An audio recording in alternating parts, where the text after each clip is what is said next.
I am like over the moon, so happy.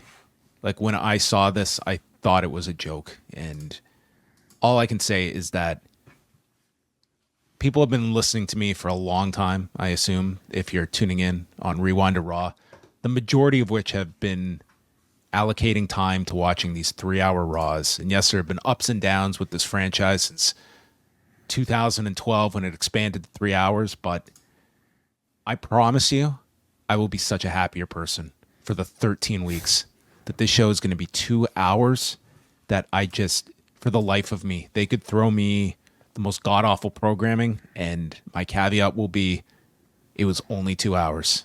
I'm so happy, and I can't possibly put into words what I felt when I saw Andrew Thompson post this, who broke the news to me. I actually did not see the WWE tweet when they first announced this.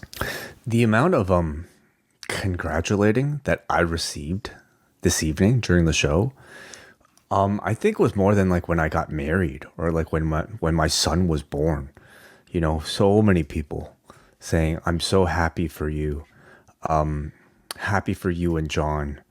Pollock must be ecstatic. Oh, happy day.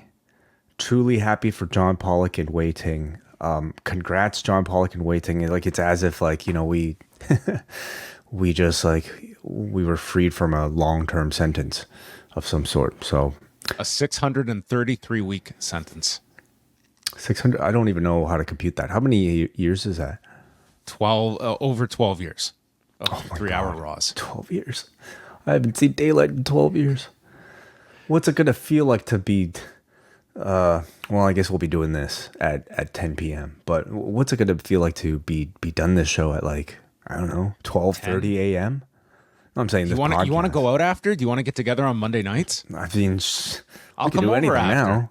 Yeah, sure. Let's run or Yeah, let's just like let's go jogging at 1 a.m. on a Monday night in the middle of fall. I like it. Yeah.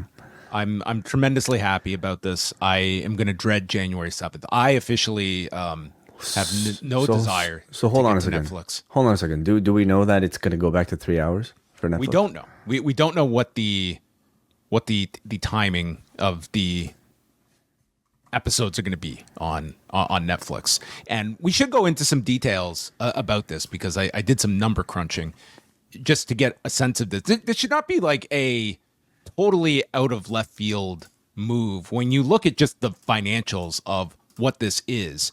So this deal with USA Network and Raw, which ends at the end of September. This was announced in 2018, went into effect in 2019. The average annual value of this contract was $265 million per year. Now, typically in these contracts, 265, that's the average, and there's escalators. So we'll go with the idea they're being paid 265, but in reality, it's probably a little bit above 265, but it only emphasizes my point. So that means Raw, USA is basically spending just over $5 million per episode of Raw. Episode of Raw, which works out to be about $1.7 million per hour of Raw. That is the cost. This new deal, this short-term extension that they announced back in May for these 13 weeks was for $25 million. This was a bonus for WWE because they had actually forecasted, they had given guidance that there would be no television revenue for that quarter. So this was found money that Raw is going to get $25 million that has fallen out of the sky for us. Well, which they would still have to pay for production. They're still, they still have to produce the shows, but they're being paid significantly less on like a per cap basis for this. Like you're going from $5 million a show to about $2 million per show and under $1 million per hour. So it does make sense that they are going to be producing less content for them. They're being paid a lot less by the standards of what the old contract was that was calling for 3 hours. It's also going to be 8 to 10 p.m. So you're taking away the least viewed hour of Raw, which is still a very strong hour of cable programming for USA, but it's certainly going to cushion the drop off we see every year going against Monday Night Football, because you're taking the least watched hour.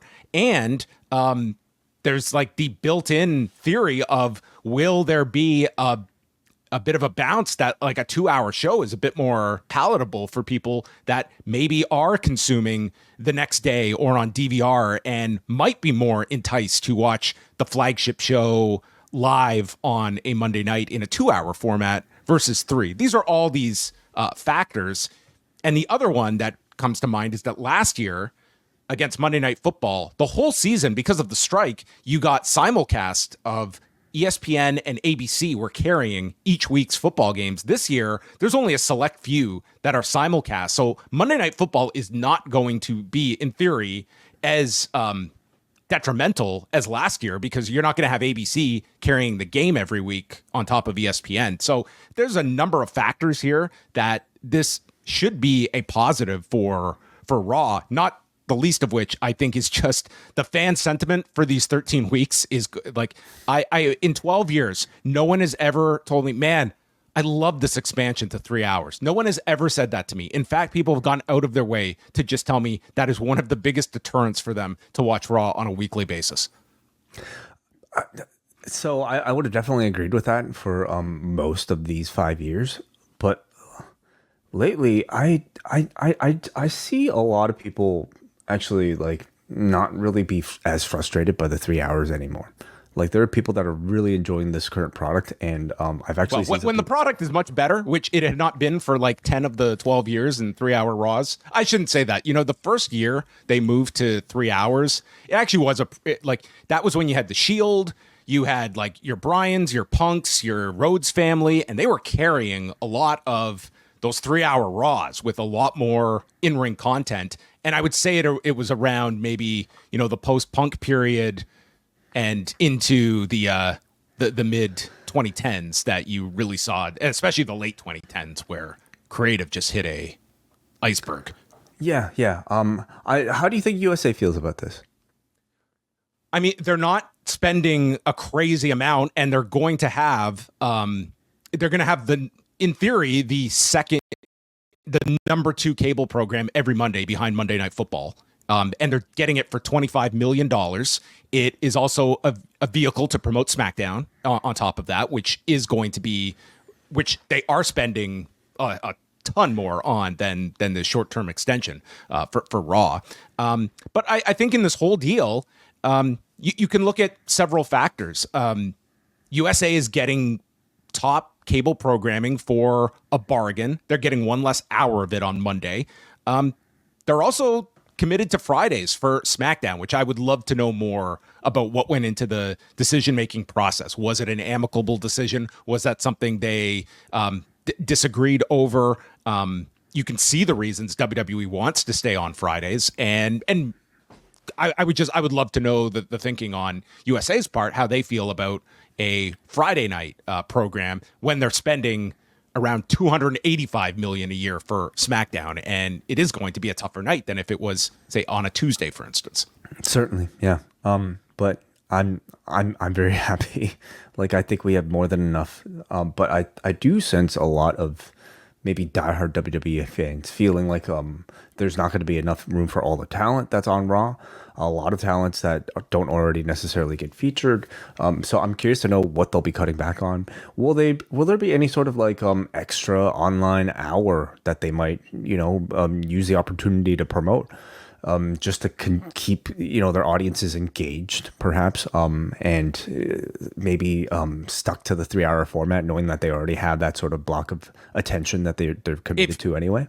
If say Speed, like we haven't heard any real comments from WWE about the success of Speed. They promoted a lot. If Twitter was going to give them money for a third hour of, like, they're not just going to do another hour of programming unless they're being paid for it. I think that would change the calculus of it. Sure. I also think, like, how much do you want to introduce that? Like, what is the format going to be on Netflix? Like, how much commercial inventory is going to be on Netflix? Is there going to be commercial inventory? There's all these questions. Like, you could have Like a 3-hour Raw is around 2 hours and 12 to 15 minutes of content time, roughly. I'm doing this off the top of my head.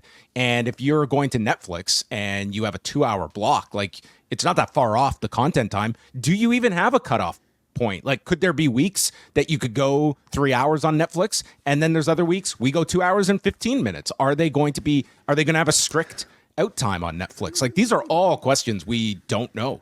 Are they on broadcast in any other part of the world come January 1st for Raw? There will be some. Yeah, there will be some international. You still have to markets. format the show for those markets. Yeah.